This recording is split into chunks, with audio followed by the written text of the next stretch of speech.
Este é o Observatório, nosso podcast da juventude, quando estudamos a palavra de Deus de uma forma criativa e inteligente. Está aqui conosco nosso time de comentaristas. Jéssica. Oi, boa tarde, boa noite, bom dia. Eduardo. Opa, vamos lá. Pastor Mateus. Vamos lá, gente, vamos aprender mais da palavra aí. E eu sou o pastor Rubens e esse é o nosso Observatório.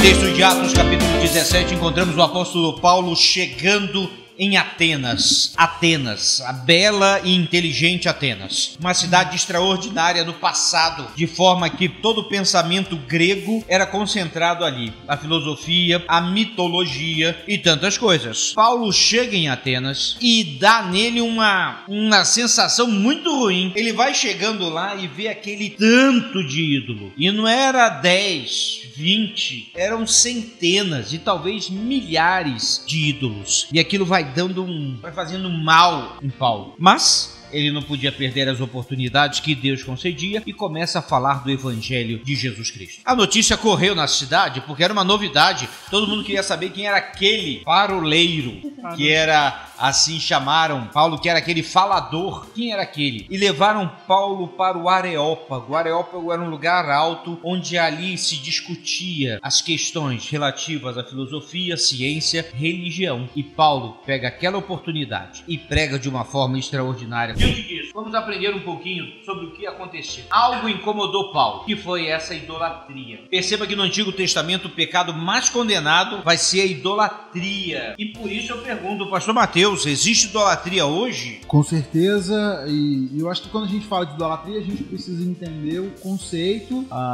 Quando a gente fala de idolatria, a gente não fala necessariamente de imagem, mas a gente fala de tudo e qualquer coisa que assuma um lugar de prioridade na nossa vida. Então, qualquer coisa que assuma, que tenha o primeiro lugar, que esteja acima de Deus na minha vida, é idolatria, né? Então, a idolatria pode estar associada a uma imagem, pode estar associada a uma pessoa, um santo, algo do tipo, mas ela também pode se manifestar. Eu posso idolatrar o trabalho, eu posso idolatrar o dinheiro, eu posso idolatrar relacionamentos, qualquer coisa que assuma um lugar de prioridade sobre Deus é considerado, então, idolatria. Vivemos um tempo assim, Eduardo. Será que podemos fazer como Paulo e nos indignar hoje com as nossas cidades? Sim, com certeza. Eu acho que não só podemos, como devemos nos indignar. Mas a indignação aqui não é aquela indignação com a ira, né? Diferente daquela raiva, né? Digamos. Então, assim, indignação é tudo aquilo que você fica incomodado quando vê algo acontecendo que não está certo. Então, a idolatria é uma delas. E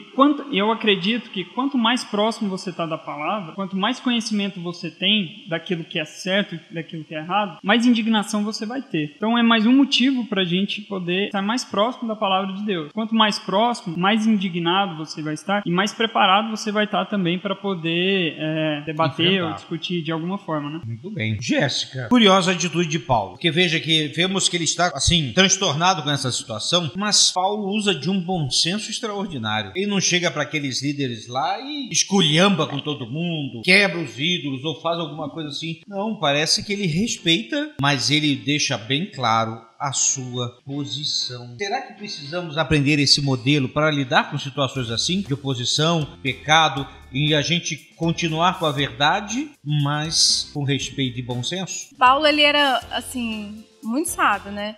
Porque, igual o senhor está falando, é extremamente difícil você lidar com esse tipo de situação. Mas, assim, Paulo, ele tinha criação monoteísta judaica, né? Então, assim, ele era totalmente contrário às imagens. Agora, pensa só, ele chega, igual o senhor falou, vê toda aquela situação. Então, Paulo era extremamente sábio, porque ele chega a ver aquilo. E ele, apesar de toda a indignação e tudo, ele consegue usar a oportunidade que foi dada a ele. E se a gente perceber, Paulo, ele sabia para quem que ele estava falando. Paulo, ele chegava, fazia o reconhecimento da área e aí ele usava daquilo ali para saber para quem que ele estava falando. Então, assim, para isso você tem que ter muito respeito. E hoje em dia a gente se depara com muita situação assim, onde a gente chega, a gente tem que ver a situação e a gente tem que agir de uma forma respeitosa, mas não omissa, né? E você vê isso muito, Por exemplo, quando Paulo foi para Atenas, ele teve um discurso, um tipo de discurso. Quando ele vai lá para Corinto, ele já tem outro tipo de discurso, porque era diferente. Então, lá em Corinto, ele vai falar sobre a palavra da cruz, que ele já não traz lá em Atenas de forma tão enfática. Por quê? Porque se ele trouxesse lá em Atenas isso, a questão da ressurreição, ele sabia que o povo ia achar absurdo. Então, assim, ele respeitou isso e usou disso para ganhar as pessoas, né? Então, assim, nós temos que usar Paulo como modelo, para em vez de a gente tirar as pessoas daquilo ali que a gente quer, né? Tirar as pessoas do caminho que a gente acha que é o correto, a gente levar essas pessoas para esse caminho. Então, é um modelo, sim. E eu acho que nesses dias de hoje a gente reaprender a lidar com o contraditório, né? A gente vê no texto que o texto vai dizer que ele argumentava tanto com os judeus e os gentios convertidos, mas também deixa claro que ele nas praças ele conversava também com os outros que não eram convertidos, que não compartilhavam da fé. E hoje a nossa sociedade tem perdido essa disposição de conversar com o contraditório, de conviver pacificamente, e até confundem isso, estão no extremo de aceitar tudo e nada, não contrariam nada, ou também sequer querem ouvir, né? A gente bloqueia, cancela, se afasta e faz de conta que a pessoa não existe. Como é que a gente vai fazer diferença na vida de alguém se a gente não convive com as pessoas o suficiente para influenciá-las de alguma forma? Eu acho que Paulo, ele ensinou a comunicar. Paulo sabia comunicar, que é extremamente complicado. Hoje, uma coisa é você falar, né? Outra coisa é você ser ouvido. Então, ele se empenhava em ser ouvido. Ele sabia como ele fazer para determinada situação ele ser ouvido, né? Certa vez alguém falou que a gente, às vezes, quando vai evangelizar, a gente tem que trabalhar com camadas. Que há pessoas que você pode usar determinado argumento, mas há outras que é outro argumento, é outra situação, e a gente vê que Paulo conseguiu fazer isso aqui muito bem. Nesse chamado Areópago, ou Monte de Marte, como era conhecido, era um lugar extraordinário para toda Atena e para todo mundo, na realidade conhecido, um lugar respeitado. E Paulo vai usar de uma direção divina extraordinária, porque ele vê aquilo tudo, ele consegue enxergar lá no meio de tudo, umzinho ali que não tinha estátua, não tinha nada, era uma placa ao Deus desconhecido. Ao Deus desconhecido. Jéssica, o que você acha que ele usou isso? Porque, mais uma vez, Paulo era muito esperto. Paulo fez o reconhecimento da área que todos nós devíamos aprender a fazer. Quando você chega num lugar novo, o que você faz? Você tem que dar uma assuntada, né? Ver a área. Você não chega já e pá, né? Não, Paulo foi lá, se inteirou. E aí Paulo viu aquela imagem com escrito Deus do desconhecido. Paulo, espertamente, né, sabiamente, capacitado por Deus, Paulo usou da ignorância das pessoas, quanto daquele povo, quanto aquele Deus desconhecido, para mostrar o Deus que ele conhecia, que era único e verdadeiro. Então, Paulo, a gente percebe no discurso dele que ele mostra, né, aproveita da ignorância das pessoas, daquele povo, quanto aquele Deus, e aí ele vai mostrar para eles o Deus criador, o Deus sustentador e o Deus do juiz de tudo, né? E aí ele mostra também o Deus misericordioso, que é onde o pastor Mateus falou que também não devemos ser omissos, né? Ele mostra que vocês estavam ignorando isso, mas agora que vocês conhecem o Deus misericordioso, vocês precisam se arrepender. Então, eu acho que é esse ponto que ele vai nessa questão do Deus desconhecido. Eduardo, você está fazendo doutorado, se relaciona com todo o nível acadêmico que a gente tem. A mensagem deve ser pregada com inteligência também. Com certeza. Eu faço doutorado e há 2 episódios atrás a gente viu o currículo de Paulo e ele era doutor no Velho Testamento, né? Sim. Então, com certeza, ele era um cara muito sábio, assim, tanto na argumentação falada quanto na escrita. Então, eu faço paralelo aí à escrita de um artigo científico, por exemplo. O modelo básico é dividido entre introdução, metodologia, resultados e conclusão. A introdução é aquela que te apresenta para o seu argumento do método. Então, por que eu estou falando isso? Porque introdução é aquela contextualização do que você quer realmente falar, que é o método. Né? Então, trazendo isso para a palavra, é muito importante a contextualização, porque sem ela, a sua metodologia fica vaga, seus resultados às vezes não servem tanto. Então, é muito importante essas oportunidades, porque essas oportunidades te fazem introduzir o seu argumento para uma pessoa que às vezes, se você chegar só com método assim de cara, a pessoa vai assustar. assustava, falava, da onde que você tirou isso e tudo mais. Então, essa é a importância da contextualização. E aproveitar boas oportunidades são fundamentais, porque às vezes você vai pregar para uma pessoa que você nunca conheceu, então você tem que instigar a pessoa para saber da onde que a pessoa é, os gostos e tal, qual que é a vivência da pessoa, porque como a gente comentou mais cedo, a mesma palavra pode servir para uma, mas para outra não serve, né? Então é muito importante assim esse conhecimento, e isso Paulo tinha de sobra, né? Pastor Mateus, Deus não habita em templos feitos por mãos de homens. Mas Paulo, ele vai tocar exatamente nesse assunto, mesmo porque lá em Atenas havia uma profusão de templos. E Paulo vai lembrar a todos eles. Quero lembrar que Paulo ele usa de sabedoria, mas ele usa da palavra de Deus e aplica de uma forma extraordinária a palavra de Deus na vida de todos ali. E é interessante ele falar que Deus não habita em templos, e ele olhar para fora e só tem templos. Como é que é isso? Eu acho que existe uma intenção, na verdade várias intenções dele aqui nesse destaque. Né? Talvez a primeira e mais óbvia é de diferenciar Deus de tudo aquilo que eles conheciam, de tudo aquilo que eles tinham. Né? Numa sociedade tão repleta de deuses, de divindades, de templos, de formas de culto, e num ambiente tão cheio, por exemplo, de imagens como ele estava, quando ele diz que esse Deus, que para eles era desconhecido, mas que ele conhecia, e ele diz que esse Deus foi quem é o responsável pela criação do mundo e por tudo isso, ele faz muita questão de mostrar que o Deus a quem ele anunciava estava acima de tudo aquilo que eles conheciam, que eles pensavam conhecer e pensavam entender. Então, acho que tem esse aspecto da diferenciação. Tem também um aspecto de deixar claro a grandeza de Deus, de mostrar que Deus, a quem ele anunciava, não se limitava às pessoas. Quando a gente pensa nessa questão de que Deus não habita em tempo, também nos faz refletir sobre como ele está além de nós e não depende de nós.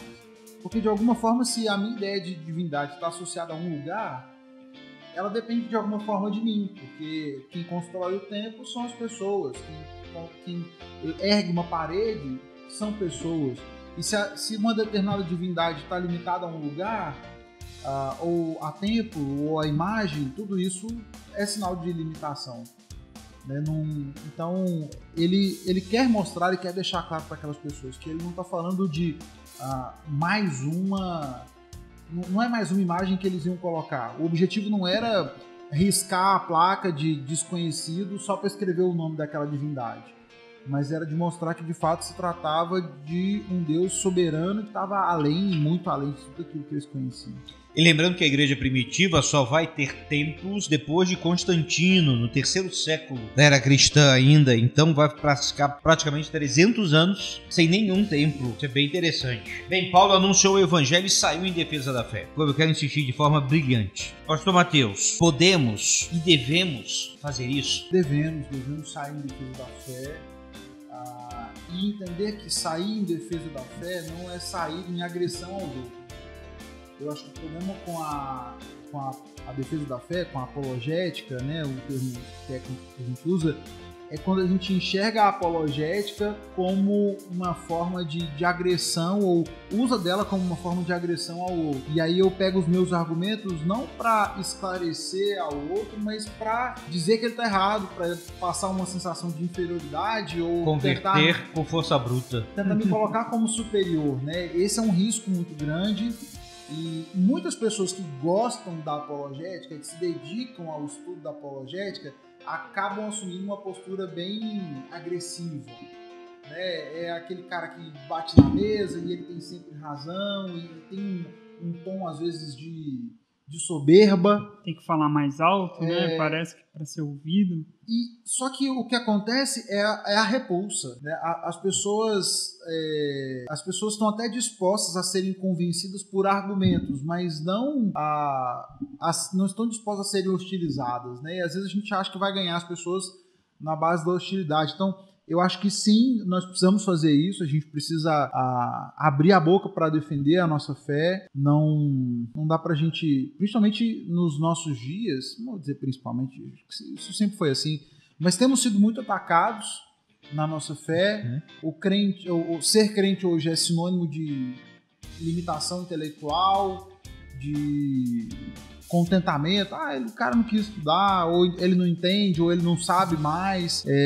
Então, nós precisamos mostrar que, como o senhor sempre diz, existe vida inteligente na igreja e a gente precisa abrir a boca para que isso aconteça, senão ninguém nunca vai saber. Assim, Eduardo, qual seria a melhor forma para a gente agir em defesa da nossa crença, principalmente quando estão batendo forte nela? Sim, eu pensei nessa pergunta quando alguém está discutindo, querendo te provocar mesmo, né? Querer ali te colocar para baixo. Aí eu pensei assim, uma discussão em que as duas pessoas gritam na mesma intensidade, primeiro que uma não está ouvindo a outra. E segundo, quanto maior essa intensidade, maior a raiva, maior o desequilíbrio ali daquela conversa, né? E certo professor meu falou que para você discutir com uma pessoa, fale mais baixo que ela, porque ela vai ter que diminuir o tom ou até se calar para te ouvir. Então, a melhor forma, eu cito duas coisas aqui. Primeiro, a fala mansa, ou seja, não suba o tom, porque isso aos olhos de quem tá querendo te provocar, talvez mostre um certo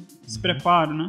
Eu sei que isso é muito difícil, ainda mais alguém, né, batendo e tudo mais, mas eu acho que é questão de hábito e vem com a prática, né, e hábitos são mutáveis, né. Então, esse é o primeiro ponto. E a outra é fala com conhecimento, porque era o que Paulo fazia, né, porque você só pode rebater uma hipótese ou um questionamento se você tiver conhecimento. Então aí entra naquele primeiro item que eu falei, né, para você ter conhecimento, esteja mais próximo da palavra e ouça mais.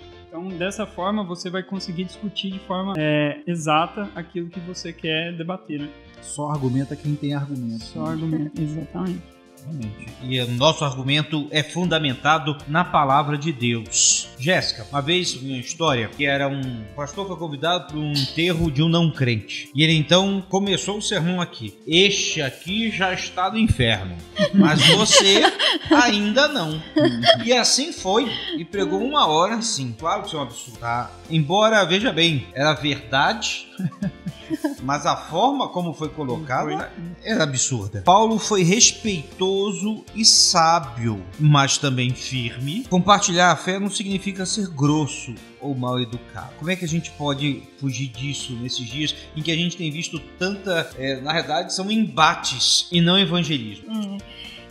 Eu acho importante a gente refletir nessa questão do ser grosso hoje em dia também. Porque hoje em dia tudo é ser grosso. O não é você ser grosso. Quando você fala não, você tá sendo grosso, né? Eu sou extremamente objetiva. E muitas vezes eu tenho uma sensação que eu passo por grossa. Porque eu trabalho com licitação de obra. Eu preciso ser objetiva. Porque eu sou pessoa do público lidando com um licitante, com uma empresa. Então, assim, eu preciso ser objetiva. Numa conversa onde eu não sou objetiva, onde tem um certo tom de subjetividade, aquilo ali pode dar um problema muito grande.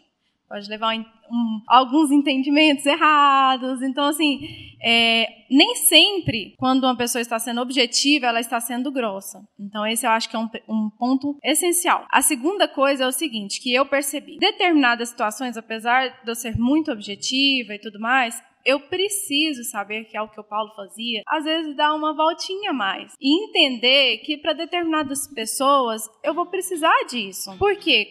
Eu não estou lidando com trabalho, eu não estou lidando com, às vezes, com meu marido, não, eu estou lidando com vidas, eu estou lidando com pessoas que podem fazer diferença. Então, vale a pena eu dar umas voltinhas para levar a pessoa para aquilo ali, para aquele caminho. E assim, eu e o Eduardo, a gente estava assistindo um vídeo sobre, um exemplo muito bom sobre isso. A gente estava assistindo um vídeo sobre preconceito. E aí, nesse vídeo, eles colocam 2 pessoas para se confrontar, se conhecer. E aí, nesse caso específico, eles colocaram um muçulmano e um cristão católico. E aí, eles não se conheciam, não sabiam quem era, nem nada. E aí, eles vão respondendo um questionário. E no decorrer da pesquisa, vai revelando que um era muçulmano e o outro era católico.